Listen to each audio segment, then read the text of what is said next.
And Yes. Bernice, we used to say, sleep in carton. He used to come from the back down with Really? plenty mangoes. You can't mess Uh-huh. with Brutus. Mango. Exactly. Yes. Well, they're friendship people and they would know better than I. Yeah. And he get it 22 cutlass. Yes. Hmm. Hmm. Those were men of the day. So Kwayana on Yeah. the same folksy thing, because I like to talk about boxing in terms of the grassroots people, the people you say that don't get a lot of notice in the history books. But as Yeah. you mentioned, Mitai Lal and Sambutas, they had an idea about voting, which I feel maybe it was an inclusive policy. They want to include everybody. They don't want to make distinction. And that's kind of important in terms of their role in the village and their mindset. But you mentioned another guy named Hundred.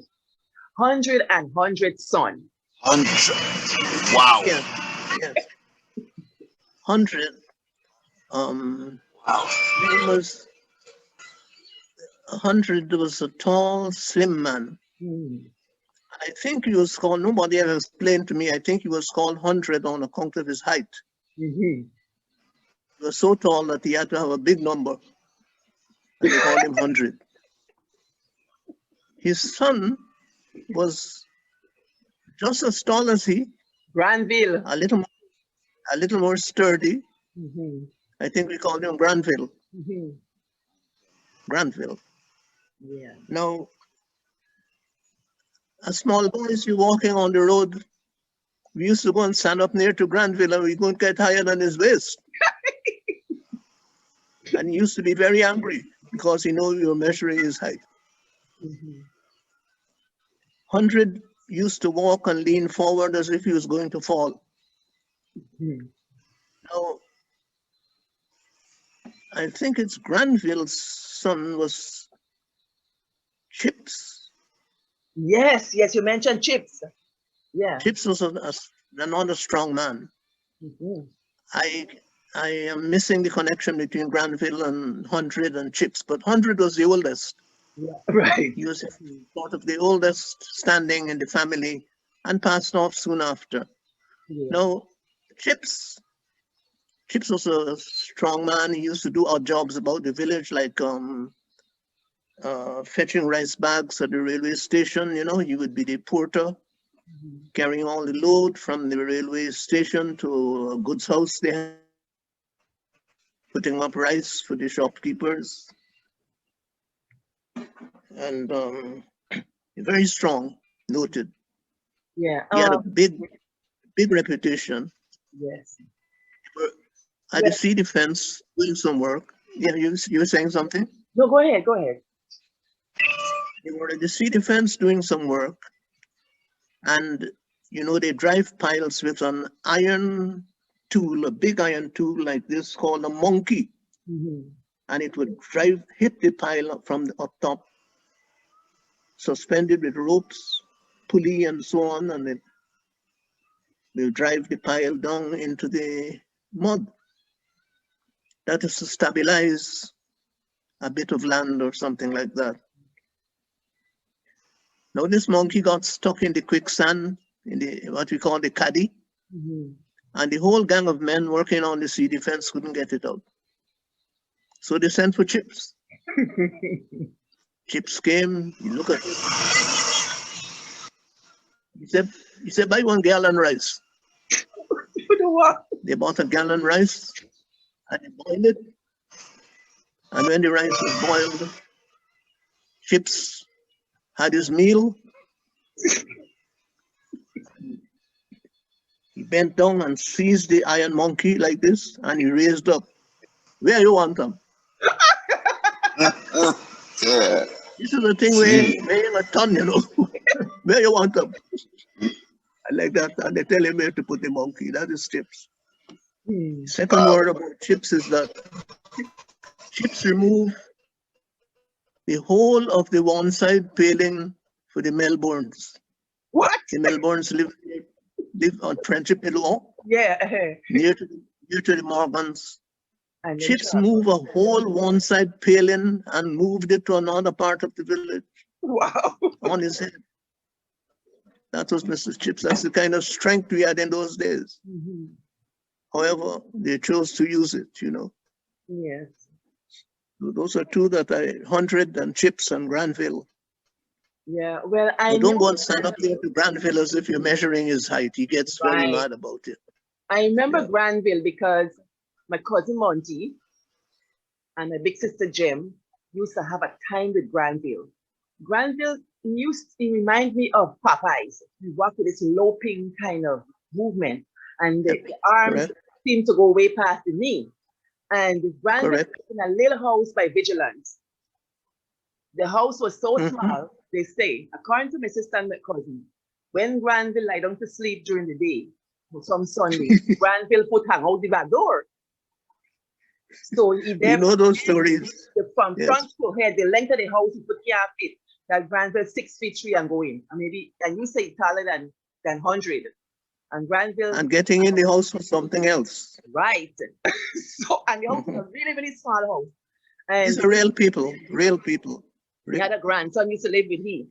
And according to my cousin, them hear Granville the boy telling Granville, man, old man shut in the door. Man, old man shut in the door. Well, of course, Granville can't shut the door because he put hang out. So the people, when they see Granville, they start to sing this thing. He used to get so mad. But I never knew what his job was or what he did. But apparently he did a very good job at the estate or somewhere like that, according to your book here. So I'm not sure I know. yeah, I think you Yeah. mentioned something. So that kind of the book made me realize how I can fill in the gaps with these characters that we meet in the village. I want to shift to another. Yeah, go ahead. I was asked you the other day if you knew Bumper. No. You heard of a lady named Bumper? A lady? No. Hmm. Bumper was a lady named Austin. Mhm. They called her Bumper. She had a very elastic gait in walking. And she could walk for miles and miles and miles. Yeah. Bumper used to walk to tongue. Okay. Yes. Like Miss Garnish Dean. And that is why they call her Bumper, because she not waiting on any bus or anything. She gone. She's down the track. But Kwayana, Yes. this false name business. What you got to say about false name? Because it seems like Buxton take the cake when it comes to false name. How come? About who? False name. Like Buxton corner the market and false name. Why does it seem that way? I'm not getting your question. So like everybody got false name at Buxton. And false name. Yeah, and it seems like Buxton. Well, it's you know, it's a form of it's a form of art. Okay. It's a poetic instinct, I think. You see?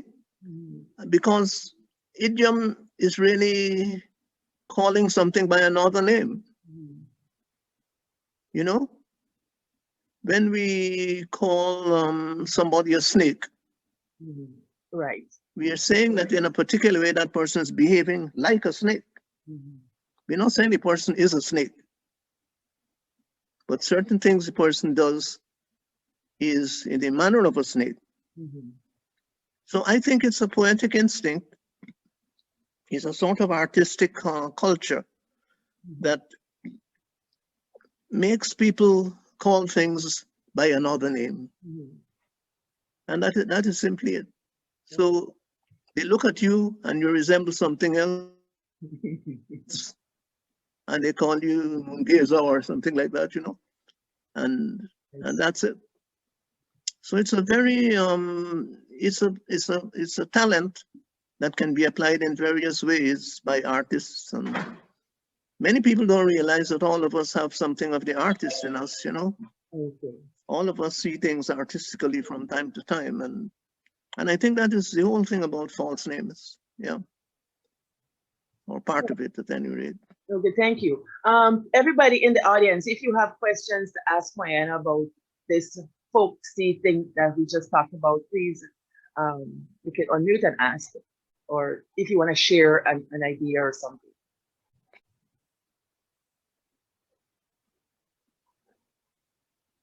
Nobody wants to share, but just yes. Hi, I'm Luke. My name is Luke. Hi, Hi, Louis. Eusi, long time. Hi. I wanted to ask Eusi about porknockers. Yeah. And I have no idea where the name comes from, but I'd like to hear your take on it. How come they get Yeah. called porknockers? That's a big problem. There are several explanations, and I don't know which is correct. They say one explanation is, the most popular, is that because these men, a porknocker is a man, mostly a man, although there are one or two women, who would leave the coast, go into the interior in search of gold or diamond. So that takes them away from the business part of the country where there are shops and everything. You can go every morning to the shop. And so there were shops in the interior, especially the Portuguese businessmen had interior shops like Eusi Kwayana. The Correas had a lot of shops in the interior. And there were other people, like J.G. Stevens from Buxton. I'm sure he had shops. Simon Thomas, I think they had shop too in the interior, groceries. And you have to keep things in storage for porknockers who are out there for months at a time and can't run in any shop. You're their backbone for their food. And they say that because of that, they used to have pork soaked in brine for long periods of time and eat the pork. And so they call them pork knockers, meaning pork eaters. That is one. That's one explanation, I think. I think words of MacAndrew, the great folklorist, gave that explanation. But the pork knocker is just a pork knocker, and you know what he does? He goes in the bush, as they call the interior, and the period he goes for is called a quarter. Whatever period he goes for to come back to the coast with money is called a quarter. And during that time, he has to live on preserved food, salted down meats and, all sorts of things.